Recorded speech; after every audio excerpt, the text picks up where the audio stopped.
And so you got guys out there like James White and this Shamoun guy who, are sure that they're going to defend Christianity with their Trinitarian apologetic. And they're going to lose. There's no question about it.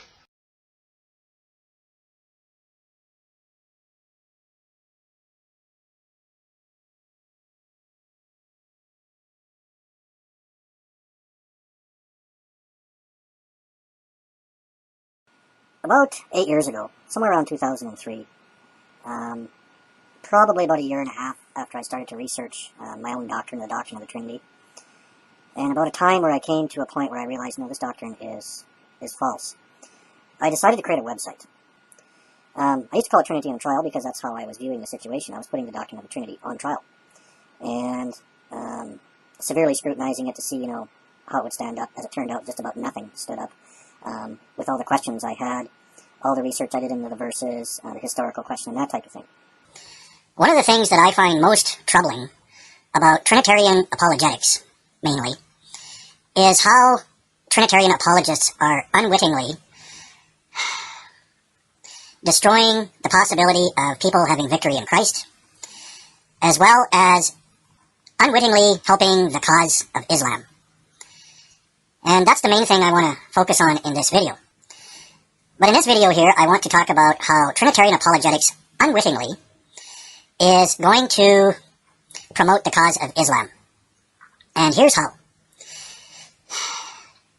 Muslim apologists, when Muslims want to do apologetics kind of against the Trinity, up to this point in time, they kind of stink at it. They're not very good. And there's a few reasons why they're not very good at it, and it hasn't dawned on them yet. But there's going to come a point in time where they're going to get good at it. Especially in this age of the internet, this information age, when people have all kinds of access to information. And the things that, Trinitarian leaders could hide from people in the past, and just tell people what they want them to hear, they're not going to be able to do that anymore. We're in a different situation than we have been in throughout church history, if I can put it that way. And I think a lot of Trinitarians got it in their heads that, they've been able to maintain this doctrine for 1,600 years now, so it's just going to stay that way. But it's a totally different situation today than it has been in the past. And, people didn't even really talk about Islam 20, 30 years ago. But because of immigration and various other political things that are going on in the world, Islam has, kind of come to center stage in our Western world, in Western Europe and in North and South America. When you take all the things about Trinitarian doctrine and you kind of set them on the table and you expose all of the Trinity's weaknesses, you're not going to be able to defend the Trinity like you could in the past with your flock inside your church on Sunday or at Wednesday night Bible study. You're not going to be able to just play that game anymore. It's a brand new ball game here, if you're a Trinitarian apologist. And when you put all these facts on the table, your Trinitarian doctrine essentially becomes indefensible. It's easily seen to be a farce by reasonable people. And Muslim apologists are going to get good at that. They're going to get good at demonstrating that and illustrating that. And so what Trinitarian apologists are doing is they are unwittingly helping the cause of Islam. Because when Muslims start to get good at destroying your Trinitarian arguments, what is the general public going to do when they see that? They're going to see that, wow, that Muslim apologist really destroyed this Christian belief, right? And what are people going to do then? They're already converting to Islam, people out there.